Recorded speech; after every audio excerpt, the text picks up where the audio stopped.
Hello दोस्तों, बात करते हैं विदेशी विनिमय दर यानी जो फॉरेन एक्सचेंज वाला चैप्टर है।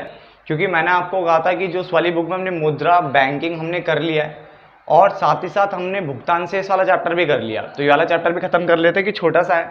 इसके बाद बस एक चैप्टर रह जाएगा, नहीं आपकी ये वाली बुक तो कंप्लीट होती मेरी तरफ से, ठीक है। बस एक नंबर के क्वेश्चन रहते हैं, बस कुछ चैप्टर के ना, एक ही चैप्टर कराया ना मैंने भी, बाकी रहते हैं। तो अब हम इसको भी खत्म कर लेते हैं। छोटा सा चैप्टर है, रेलेवेंट पोर्शन करेंगे जो टर्म 1 के अकॉर्डिंग है, बट मैं इसके अलावा एक आध चीजें एक्स्ट्रा कराऊंगा, सारा एक्स्ट्रा नहीं कराऊंगा, एक आध चीजें, बट अभी नहीं। अभी तो पहले रेलेवेंट पोर्शन खत्म करते हैं 2-3 पार्ट तक, और उसके बाद फिर एक छोटा सा एक्स्ट्रा 2-4 चीजें बताऊंगा जो कि आपको पता होना चाहिए, ठीक है, बट ज्यादा नहीं करेंगे। तो देखो, हमारा बहुत आसान सा चैप्टर है विदेशी विनिमय दर। जिन्होंने वो इकोनॉमिक्स का अपडेट देखा होगा जो मैंने डाला था बहुत पहले, तो उसमें जो बीओपी इंक्लूड करता है इन चैप्टर्स के बारे में, यानी फॉरेन एक्सचेंज के बारे में वहाँ पे इंक्लूड करता है। तो अगर आपने डिस्क्रिप्शन पढ़ा हो तो हमने वहाँ पे लिखा हुआ है कि बीओपी इंक्लूड फॉरेन एक्सचेंज, यानी फॉरेन एक्सचेंज वाली डिटेल्स जो है वो बीओपी के अंदर ही आएगी। तो उस चैप्टर के अंदर हमें करना पड़ेगा ऐसे, ठीक है ना। उन्होंने उसके अंदर ही इसको इंक्लूड कर रखा है। बात समझा गया। यानी जो भुगतान शेष वाला चैप्टर है उसके अंदर ही जो सीबीएसई का जो नोटिफिकेशन आया था उसमें लिखा हुआ था कि फॉरेन एक्सचेंज में आपका जो आ रहा है, एक तो ये स्थिर वाला आ रहा है जिसमें हमें डिटेल में पढ़ना है, नम्य वाला आ रहा है एक, और एक मैनेज फ्लोटिंग यानी जो हमारी प्रबंधित वाला जो होता है, ठीक है, हमें वो पढ़ना है। तो हमें ये 3 चीजें पढ़नी है और साथ में डेफिनेशन कुछ कवर करनी है और ये चैप्टर खत्म हो जाएगा। क्लियर है ना। तो स्टार्ट करते हैं। ये वाला जो पार्ट है हमारा, ये जो वीडियो है, पार्ट नंबर 1, विदेशी विनिमय दर। विनिमय दर होती क्या है? देखो, विनिमय दर मतलब हो गया फॉरेन एक्सचेंज। क्या हो गया? Foreign exchange. यानी अगर हम बात करें, ये एक्सचेंज रेट की बात कर रहा है, ये क्या बात कर रहा है? एक्सचेंज रेट, यानी विनिमय दर की बात कर रहा है। चैप्टर आपका फॉरेन एक्सचेंज रेट है। क्या है? पूरा फॉरेन एक्सचेंज रेट की बात कर रहा है। तो विनिमय दर उस दर को कहते हैं, बेटा देख, विनिमय दर उस दर को कहते हैं जिसमें आप एक देश की कितनी इकाइयां दोगे कि आपको दूसरे देश की करेंसी मिल जाएगी। बात को समझो। यानी अगर आपको डॉलर लेना है तो आपको कितने रुपए देने पड़ेंगे ताकि आपको एक डॉलर मिल जाए। अगर आपको यूरो लेना है तो आप कितने रुपए दोगे कि आपको एक यूरो मिल जाए, ठीक है ना। ऐसे अगर आपको पाउंड लेना है तो आपको कितने रुपए देने पड़ेंगे कि आपको एक पाउंड मिल जाए। यानी आप एक देश क्या चाहता है, दूसरे देश की करेंसी लेना चाहता है, तो उसके लिए क्या करना पड़ेगा? एक रेट तय होता है बेटा। क्या होता है? एक रेट तय होता है। उसी को हम पढ़ रहे हैं यहाँ पे, विनिमय दर। यानी विनिमय दर उस दर को कहते हैं जिस दर पर किसी देश की एक इकाई के बदले, ये इकाई का मतलब वो करेंसी की बात कर रहा है, किसी देश की एक इकाई के बदले दूसरे देश की कितनी इकाइयां प्राप्त हो सकती है। यानी अगर मैं मान लो मेरे पास डॉलर पड़ा है, मैं $1 आपको देता हूं, तो मुझे कितनी इकाइयां दूसरे देश, यानी आपकी कितनी इकाइयां प्राप्त होगी? तकरीबन 84 रुपए, यानी 84 रुपए मुझे प्राप्त होंगे बेटा। यही विनिमय दर है, यानी एक्सचेंज रेट। क्या है? Exchange rate. तो उसने बोला विनिमय दर उस दर को कहते हैं जिस दर पर किसी देश की एक इकाई के बदले दूसरे देश की कितनी इकाइयां प्राप्त हो सकती है, कितनी इकाइयां प्राप्त हो सकती है, उसे क्या कहते हैं? विनिमय दर कहते हैं। तो बहुत काफी टाइम लगा दिया मैंने पहले डेफिनेशन पे। क्लियर हो गया। जैसे $1 अगर आपके पास है तो आपको 84 रुपए मिल जाएंगे, या फिर $1 अगर आपको चाहिए तो आपको कम से कम 84 रुपए देने पड़ेंगे, तब जाके आपको $1 मिलेगा। क्लियर हो गया। यानी 84 रुपए बराबर $1। क्लियर हो गया।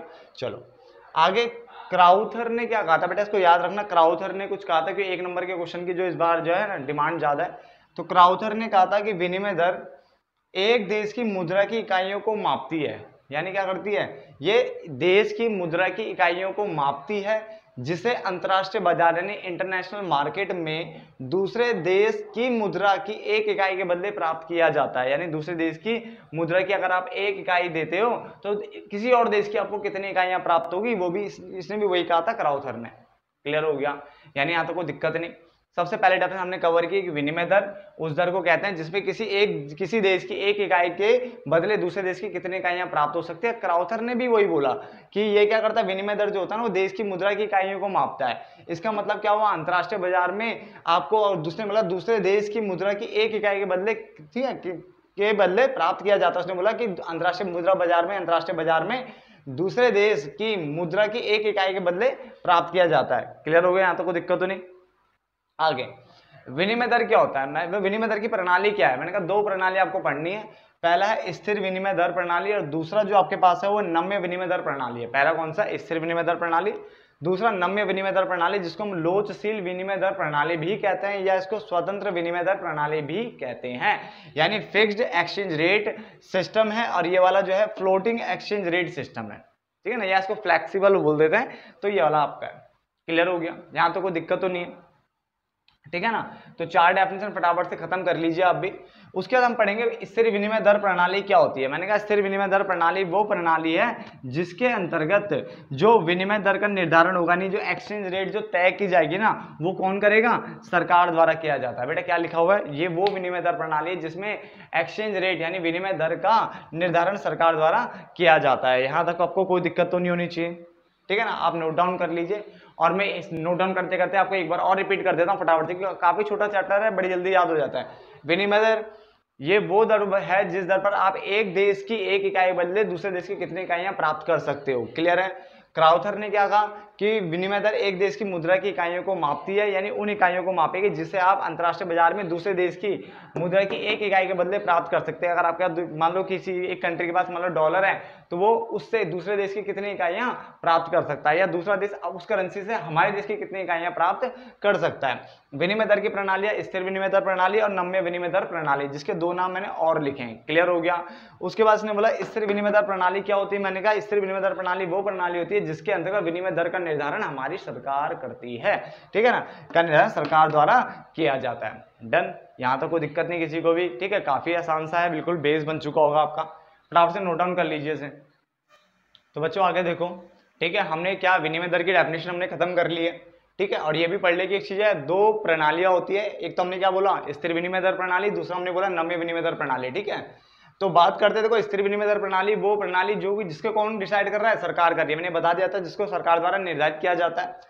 मगर इसके भी क्या बोला मैंने, स्थिर विनिमय दर प्रणाली के 2 प्रकार, ये 2 प्रकार की होती है, ये आपको ध्यान रखना होगा, ठीक है। इसके ऊपर ज्यादा क्वेश्चन तो नहीं बनता, बट अगर एक आध क्वेश्चन अगर आता है तो बच्चा हैंडल तो करना ही पड़ेगा, ठीक है ना। तो स्थिर विनिमय दर प्रणाली क्या है, 2 प्रकार की होती है, क्योंकि वहां पे लिखा हुआ है कि आपकी स्थिर वाली आ रही है, नम्य वाली आ रही है ना, और उसके अलावा जो मैनेज फ्लोटिंग है वो आ रहा है, 3 ये लिखा हुआ है। अब स्थिर के अंदर ये दोनों भी होते हैं, इसके जो गुण और दोष है बच्चे वो पढ़ने ही पड़ेंगे, ठीक है, कहीं ये नहीं लिखा हुआ कि ये नहीं आएंगे, ठीक है ना। बट इसके अलावा जैसे वायदा बाजार होता है, सब ये मैं नहीं कराऊंगा क्योंकि ये लिखा हुआ है साफ साफ कि जब वहां पे है ही नहीं इनके नाम तो इनको करवाने की जरूरत नहीं है। बात समझ आती है ना। तो जो है वो तो हमें करना पड़ेगा। और संतुलन वाली बातें भी हम नहीं करेंगे क्योंकि संतुलन की बात करी नहीं गई है पढ़ाने की। तो लिखा हुआ है पहले प्रकार जो इसका है वो है विनिमय दर की स्वर्णमान प्रणाली, यानी क्या है, विनिमय दर की स्वर्णमान प्रणाली यानी गोल्ड स्टैंडर्ड वाला सिस्टम है। दूसरा आपका है विनिमय दर की समंजनीय प्रणाली, जिसको हम क्या कहते हैं, ब्रेटन वुड्स प्रणाली भी कहते हैं। तो 2 प्रणाली है, फटाफट से पढ़ लेते, बहुत आसान से प्रणाली है। पहला कौन सा है, विनिमय दर की स्वर्णमान प्रणाली। इसने बोला यह प्रणाली स्थिर विनिमय दर प्रणाली का क्या है, पुराना रूपांतर है, यानी एक तरह से पुराना क्या है, जब पहले क्या होता सबसे स्टार्टिंग में गोल्ड के वे में क्या है ट्रेड किया जाता था, एक दूसरी करेंसी को अगर एक्सचेंज करना है तो किसका यूज किया जाता था, गोल्ड का यूज किया जाता था, तो गोल्ड को सबसे अच्छा माना जाता है इस चीज में। क्लियर ना।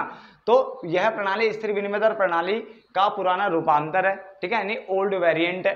इसने बोला इसके अंतर्गत प्रत्येक देश को अपनी करेंसी का मूल्य स्वर्ण के रूप में परिभाषित करना होता था, यानी हर एक देश को अपनी करेंसी का मूल्य स्वर्ण के रूप में बताना होता था कि कितना उसकी करेंसी का मूल्य है। और फिर इसी बेस पे एक करेंसी का मूल्य दूसरी करेंसी में निर्धारित करने के लिए प्रत्येक करेंसी के स्वर्ण मूल्य की क्या की जाती है, आपस में तुलना की जाती थी। यानी पहले तो हर देश को अपना जो मुद्रा है स्वर्ण के रूप में बताना पड़ेगा कि कितना ग्राम सोने के हिसाब से या जो भी है वो कैसे चल रहा है। क्लियर है। दूसरा, एक करेंसी का मूल्य अगर हमें लिखना है दूसरी करेंसी में निर्धारित करने के लिए, यानी एक करेंसी का मूल्य दूसरी करेंसी में निर्धारित, देखना है कि एक करेंसी के बदले कितनी करेंसी मिल सकती है, देखना है कितनी की वैल्यू है। तो उसके लिए इसने बोला प्रत्येक करेंसी के स्वर्ण मूल्य की क्या करते थे, तुलना की जाती थी उस टाइम पे। यहां तक हो गया। उसके बाद लिखा हुआ है विनिमय की जो ये प्रणाली थी स्थिर विनिमय दर प्रणाली, या जो उसके अंदर पहला पॉइंट हम पढ़ रहे हैं कौन सा है, विनिमय दर की स्वर्णमान प्रणाली, इसको उसने बोला इसको टकसाली समता मूल्य भी कहते हैं। क्या कहते हैं, टकसाली समता मूल्य भी कहते हैं, या सिंपल टकसाली समता भी कहते हो। तो ये नाम भी आपको याद रखना पड़ेगा 1 नंबर के लिए। टकसाली समता मूल्य या टकसाली समता भी कहा जाता है। यानी टकसाली का मतलब होता है उस करेंसी में निहित स्वर्ण के मूल्य से है, यानी उस करेंसी में निहित स्वर्ण के मूल्य को क्या कहते हैं, टकसाली मूल्य कहते हैं। यानी यहाँ तक हमने क्या पढ़ा, अभी तो मैंने ये बोला कि विनिमय दर जो हमारी जो स्थिर विनिमय दर प्रणाली है उसके 2 प्रकार है, पहला विनिमय दर की स्वर्णमान प्रणाली और दूसरा विनिमय दर की समंजनीय प्रणाली, जिसको ब्रेटन वुड्स सिस्टम भी कहते हैं। क्लियर। स्वर्णमान प्रणाली क्या है, विनिमय दर का जो स्थिर विनिमय दर प्रणाली है उसका पुराना रूपांतर है। उसके बाद ये आ गया था दूसरा वाला ये, ठीक है, पहले ये आया था, सबसे पहले ये था, फिर ये आया।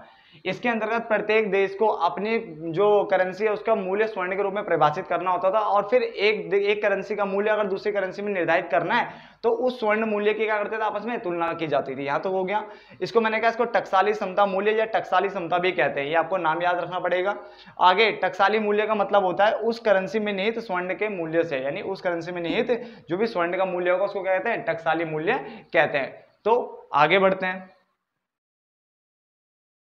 तो आगे देखिए, ठीक है ना, हमने क्या पढ़ लिया था, हमने विनिमय दर पढ़ लिया था, ठीक है। उसके बाद मैंने उसकी प्रणाली बता दी आपको, दो प्रणाली होती है। फिक्स्ड वाली बताया मैंने, सरकार द्वारा निर्धारित होती है, कौन सी वाली, जो स्थिर होती है, ठीक है ना। उसके बाद फिर मैंने उसको दो पॉइंट्स बताने थे, जिसमें से एक तो मैंने बता दिया स्वर्णमान वाली बता दी आपको, ठीक है ना। दूसरी जो आपके है वो समंजनीय प्रणाली है, ठीक है, क्योंकि ये जो पार्ट है मैं थोड़ी देर बाद शूट कर रहा हूँ, एक्चुअली उस टाइम पे थोड़ा दिक्कत आ गया था, तो इस पार्ट को मैं अब शूट कर रहा हूँ, विनिमय दर की समंजनीय प्रणाली, ठीक है ना। देखो पहले वाले में क्या था कि गोल्ड के बिहार यानी गोल्ड के अकॉर्डिंग यानी सोने के द्वारा क्या होता था, एक्सचेंज रेट का क्या क्या डिसाइड होता था कि किसकी क्या वैल्यू रहेगी, कैसे आप एक्सचेंज करोगे, वहां पे स्वर्ण में ये होता था। बट दिक्कत ये हो गया, स्वर्ण जो था वो जोखिम भरी करेंसी थी, आप मानो ना, स्वर्ण जो होता था जोखिम होते थे इसमें, कि क्या जोखिम यार, गोल्ड को कोई कैसे इधर ले जाएगा, कैसे उसमें डील करेगा, काफी थोड़ी दिक्कतें होती थी स्वर्ण में, ठीक है ना। तो इन्होंने क्या करा, एक नई प्रणाली लेके आए जिसको हमने बोला विनिमय दर की समंजनीय प्रणाली। इसको ब्रेटन वुड्स प्रणाली भी कहते हैं। मैं दोबारा बोल रहा हूँ, आपने जो पहला जो फिक्स की जो डेफिनेशन पढ़ी थी यानी स्थिर विनिमय दर प्रणाली पढ़ी थी, वहां तो आपको पढ़ना है। प्लीज इसको भी नोट डाउन कर लेना, क्योंकि ये कहीं नहीं लिखा हुआ कि ये नहीं आएगा, ठीक है ना। तो मैं तो ये बोलूंगा प्लीज पढ़ लो, ज्यादा बड़ा भी नहीं, सिर्फ इतने में खत्म हो गया। थोड़ा सा मैंने वो पढ़ा, थोड़ा सा ये पढ़ा, थोड़ा सा हमने वाला पोर्शन पढ़ा स्वर्ण वाला, थोड़ा सा हम ये पढ़ रहे हैं, ठीक है ना। तो उसको ब्रेटन वुड्स सिस्टम भी कहते हैं, ये आपको याद रखना है। ब्रेटन वुड्स प्रणाली में कुछ सीमा तक आपको समायोजन करने की अनुमति होती है। समायोजन मतलब होता है एडजस्टमेंट, यानी आप थोड़ा जो भी अप डाउन एडजस्टमेंट जो भी करनी हो ऊपर नीचे वो आप कर सकते हो, ठीक है, यानी बड़ा घटा सकते हो, थोड़ा बहुत चल जाता है इसमें। तो उसने बोला समायोजन करने की, एडजस्टमेंट करने की अनुमति मिल जाती थी अपने अकॉर्डिंग मतलब जो इकोनॉमी में जो हालात चल रहे हैं एंड ऑल जो भी था उसके अकॉर्डिंग आपको थोड़ा बहुत एडजस्टमेंट करने की अनुमति मिल जाती थी, ठीक है ना। वो कोई भी सिचुएशन आपकी हो सकती थी, कोई भी दिक्कत हो सकती थी, ठीक है ना। यह प्रणाली उतनी कठोर नहीं थी जितनी स्वर्णमान थी, यानी स्वर्णमान विनिमय दर प्रणाली जो थी वो बहुत ज्यादा कठोर थी, बट ये उतनी नहीं थी, ठीक है ना। इसके अंतर्गत क्या हुआ, विभिन्न करेंसियों को एक करेंसी अर्थात अमेरिकी डॉलर के बिहाफ पे क्या कर दिया था, उनके अमेरिकी डॉलर से संबंधित कर दिया था। यानी इन्होंने क्या कर दिया था, डॉलर का पहले तो स्वर्ण के रूप में मूल्य निकाल दिया और फिर डॉलर के बेस पे सभी मुद्रा को आंकने लग गए। जैसे आज के टाइम पे हम देखें तो डॉलर के बेस पे हम सारी मुद्राओं को इधर उधर आंकते हैं, देखा ना, मेनली डॉलर के बेस पे करते हैं। अब तो और करेंसी के भी आप रेट निकाल लेते हो, है ना।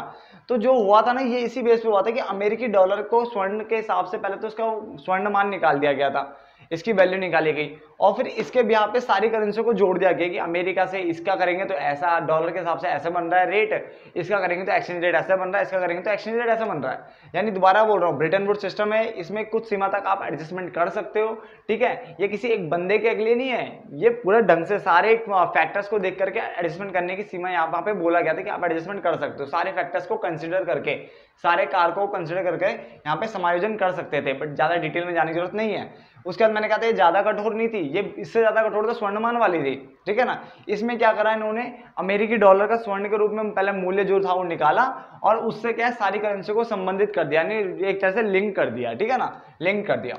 उसके बाद ये आपकी बुक में लाइन लिखी हुई थी तो मैंने ये भी लिख दिया आपके लिए कि इस प्रणाली को 1977 में 1977 में त्याग कर दिया गया था इस प्रणाली का भी, ठीक है ना। मगर आगे जाकर किसका बोला हुआ है, जिसके बाद इसे बदलकर नम्य विनिमय दर प्रणाली क्या कर दिया गया था, यानी इसे बोला जिसके बाद इसे नम्य विनिमय दर प्रणाली में बदल दिया गया था। किसमें बदल गया था, नम्य विनिमय दर प्रणाली में इसको बदल दिया गया था, ठीक है ना।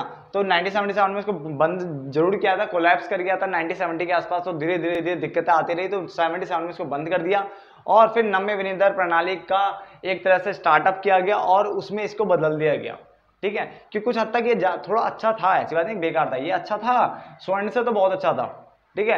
मगर उसके बाद नम्य लेके आए, नम्य जो हम पढ़ाने वाले डिमांड सप्लाई के बेस पे जो होते हैं, नहीं मांग और पूर्ति के बेस पे जो डिसाइड होती है, ठीक है ना, बट हम इसे पढ़ने वाले हैं, बट कब, नेक्स्ट पार्ट में, ठीक है। मुझे वीडियो यहीं पे रोकनी पड़ेगी, ठीक है, तो मिलते हैं नेक्स्ट पार्ट में, तब तक के लिए धन्यवाद दोस्तों। प्लीज़ नोट डाउन कर लेना, ठीक है। और अगर ये पार्ट समझ ना आया हो तो मुझे बता देना, ठीक है ना। एक बार मैं अगली क्लास में एक बार स्पीड से पहले रिपीट कर दूंगा, बट प्लीज़ अगला पार्ट आने से पहले मुझे बता देना जिसको दिक्कत हो, जो अभी मेरे साथ करंट में पढ़ रहे हैं साथ में, ठीक है ना, कि क्या इसमें रिपीट करना है या नहीं करना। अगर आपको लगता है कि रिपीट करना है तो मैं एक बार अगली क्लास में रिपीट कर दूंगा। अगर किसी का कमेंट एक का भी आता तो मैं कर दूंगा, अगर नहीं आता है तो फिर कमेंट को रिपीट करने की जरूरत है नहीं, इसका मतलब समझ में आ गया आपको, ठीक है ना। चलो तो मिलते हैं फिर नेक्स्ट पार्ट में, तब तक के लिए धन्यवाद दोस्तों।